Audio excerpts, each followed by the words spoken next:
Hello, and welcome to the fourth Bible study session on Women of the Bible. My name, as many of you know, is Reverend Nicola Morrison, and I'm chaplain to Southlands College, which has a Methodist foundation, and Roehampton University, in which the college sits. Here I work with an ecumenical and interfaith team to support the spiritual needs of staff and students. And I'm addressing you today from my home here on campus, which, as you can imagine, is a much quieter place than usual, with only a small number of students still here in residence. But it is an incredibly beautiful place, and I look forward to sharing it with you and hosting a circuit service here from the Methodist Chapel at some point in the future when we are allowed to be together again. And in today's Bible study, we are going to be thinking about Naomi, whose name means my joy, my bliss, the pleasantness of Jehovah. There will be moments in the study where I say, let's pause and imagine, or when I offer questions for personal reflection. Do pause the video at these places to give yourself time to think and pray. Now we encounter Naomi in the enchanting and concise Old Testament book of Ruth. In fact, she is Ruth's mother-in-law. And I chose Naomi for this study because I have two primary school-aged children that I've had the gift of spending more time with during this crisis. And this has caused me to think about, what does the Bible teach us about parenting? In considering this, I've spent the most time thinking about Naomi because I find inspiration in her story in a number of ways, four of which we're going to share together today. Firstly, Naomi was familiar with crisis. In the first two verses of Ruth, we are introduced to Naomi and her family, and in the very first sentence, we hear of the crisis that they are facing. In the days when the judges ruled, there was a famine in the land, and a certain man of Bethlehem in Judah went to live in the country of Moab, he and his wife and 2 sons. The name of the man was Elimelech, and the name of his wife Naomi, and the name of his 2 sons were Mahlon and Chilion. They were Ephrathites from Bethlehem in Judah. They went into the country of Moab and remained there. By way of context, Naomi's story is set when the judges ruled. The period of the judges is estimated to be 1200 to 1020 BC. So this is a really ancient story. Both Naomi and her husband Elimelech, and his name means "my God is king," were staunch members of the Hebrew race.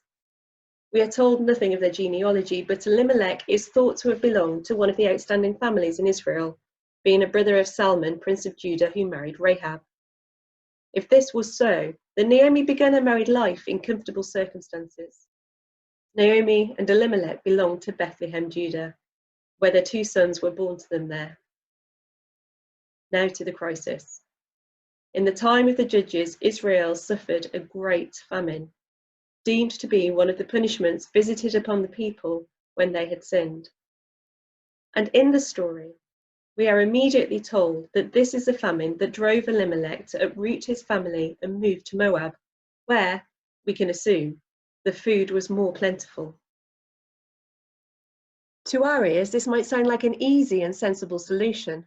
We can see from the map that Moab was only about 30 miles from Bethlehem, Judah, a long enough journey in days before transportation, but not wildly unfeasible.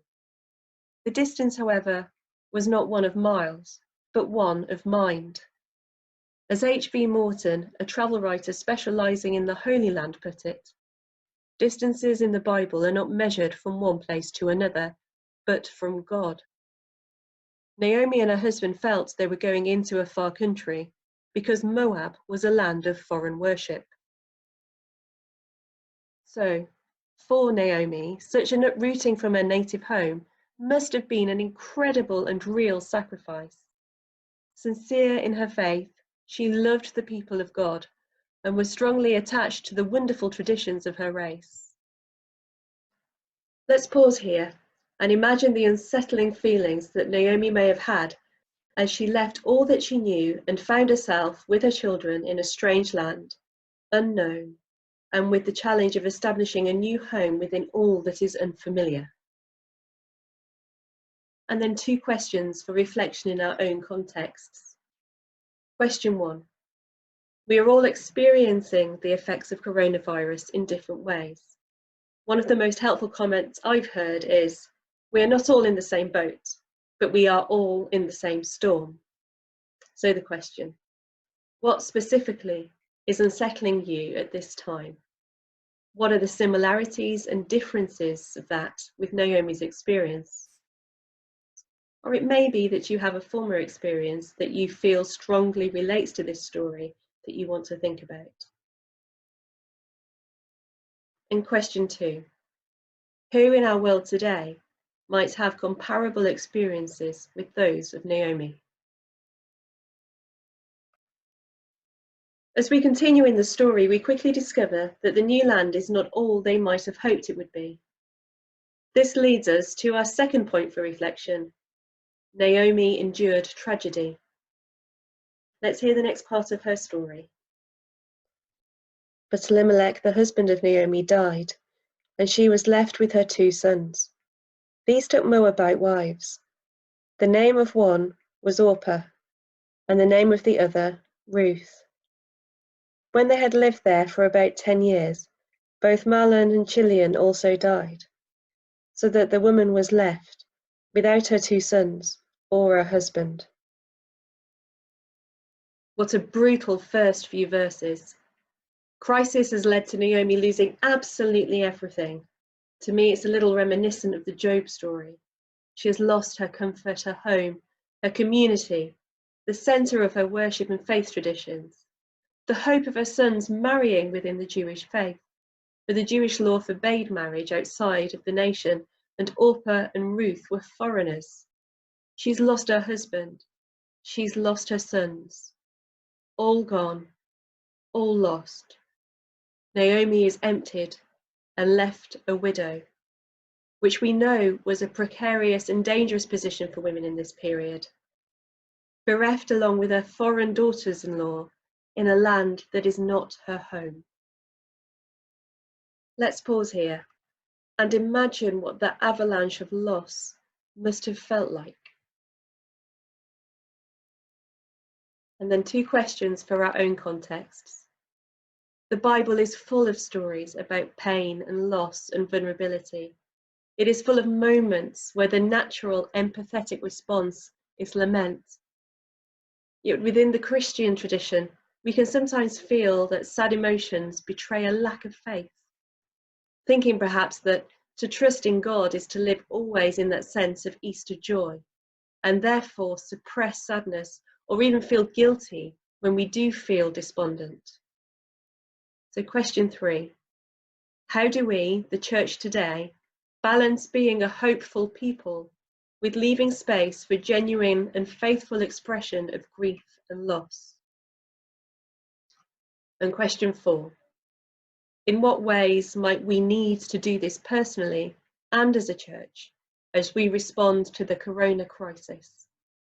Our third point for reflection. Despite crisis and tragedy, Naomi loves well.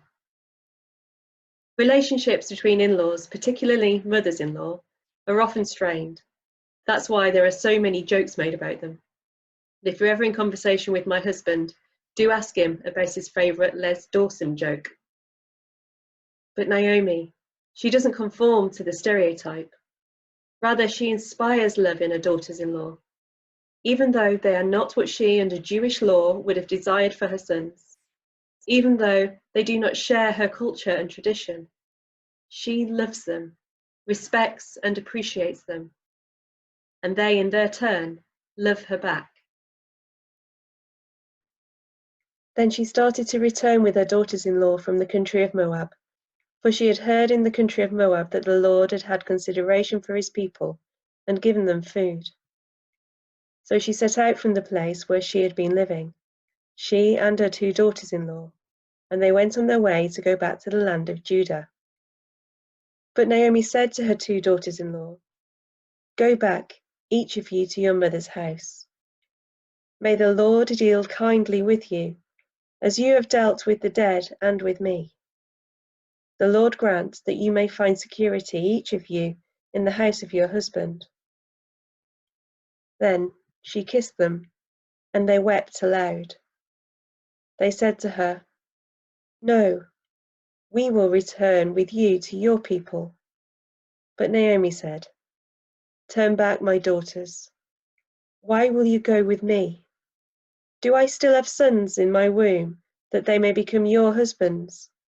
Turn back, my daughters. Go your way, for I am too old to have a husband. Even if I thought there was hope for me, even if I should have a husband tonight and bear sons, would you then wait until they were grown? Would you then refrain from marrying? No, my daughters, it has been far more bitter for me than for you, because the hand of the Lord has turned against me." Then they wept aloud again. Orpah kissed her mother-in-law, but Ruth clung to her.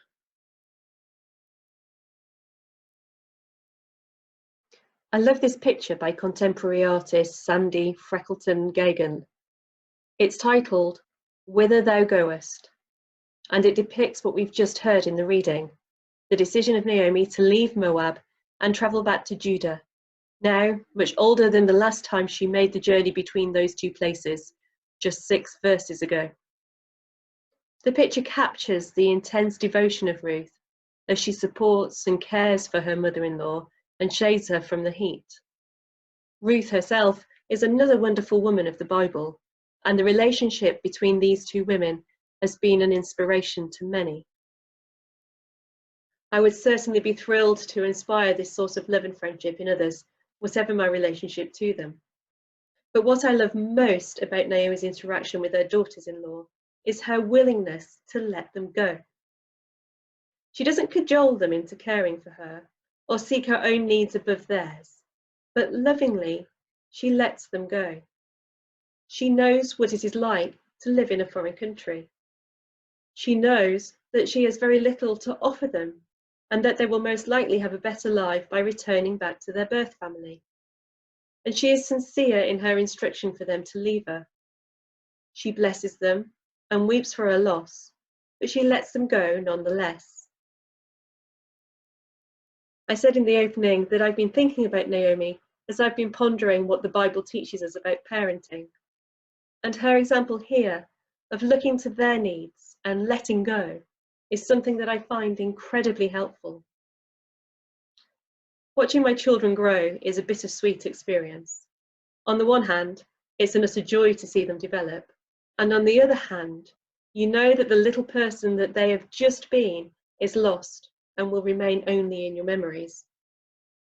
Some of the losses are easy, like when my eldest grew out of her obsession with My Little Pony and into a fascination with dragons, which much better suits my temperament. But other losses are harder, especially when the change signifies a loss of innocence. For example, I am dreading the day when my son realizes that he can't actually make a machine, probably out of cereal boxes and masking tape, that will bring people back to life, which is currently one of his grand schemes. Watching them grow is bittersweet. You both desire their growth and want to keep them exactly as they are in equal measure. To me, parenting can sometimes feel like one long journey of learning to let go. Or as my mother-in-law puts it about her sons who grew up in Northern Ireland, we bred them for export. As hard as it can be, to not offer the space and freedom to grow is ultimately stifling and harmful and makes for poor relationships. And the art of letting go is not in the least limited to parenting, but is something that accompanies us throughout all areas of our lives. Naomi offers us a supreme example of how to love well, and part of that is to demonstrate how to let go when the moment comes. The daughters-in-law in the story choose differently here. Orpah returns home, but it is worth noting that no poor judgment is made of her for this.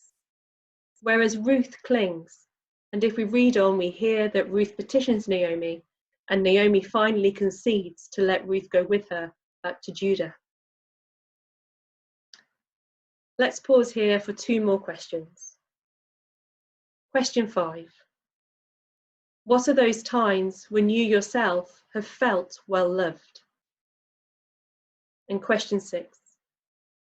Is there anything you need to let go of in order to love someone else well? And so to my fourth and final point, and to end a hopeful note. Naomi finds joy in life, even when she thinks hope has gone. Back in Judah, Naomi's home, she continues her care and instruction of Ruth. But the toll of her tragedy remains present, and we know that she continues to experience the pain of this when she changes her name from Naomi, meaning pleasant, to Mara, meaning bitterness. Nonetheless, she identifies a suitable husband for Ruth, an honourable relative named Boaz. And after an episode that in modern terms might seem like a suitable case study for our safeguarding training, Ruth and Boaz are married. We don't have time to study this in depth now, but it is an example of why understanding the social context of Scripture is extremely important. And if I piqued your curiosity, the book of Ruth is extremely short. Do enjoy it over a cuppa later. Now remember that Ruth is a foreigner, and Jewish law forbids Hebrews such as Boaz to marry foreigners. But married they are, and out of this remarkable marriage, a baby is born. And this baby is a blessing and a great source of joy to Naomi.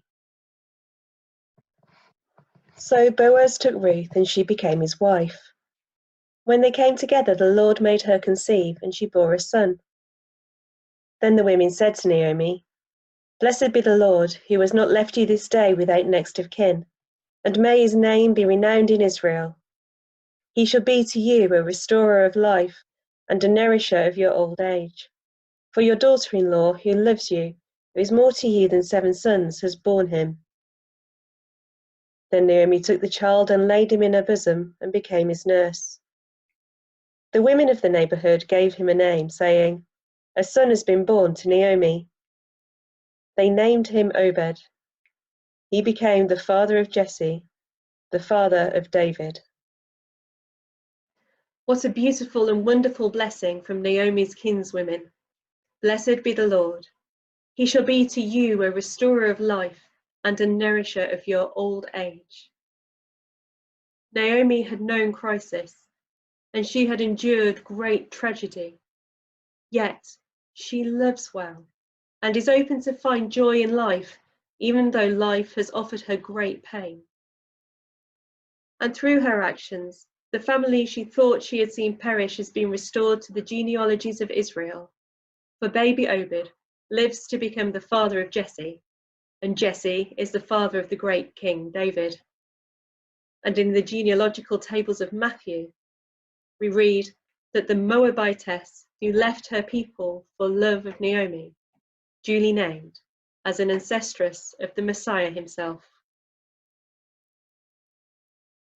Well, I think that is a good place to leave it. I hope that you've enjoyed exploring Naomi with me today. Tomorrow you can join us again when our circuit youth worker, Meg Thomas, will be exploring Eve. If you're following the daily Bible study sessions, then do subscribe. But for now, wishing you every blessing for the rest of the day, whatever it may hold.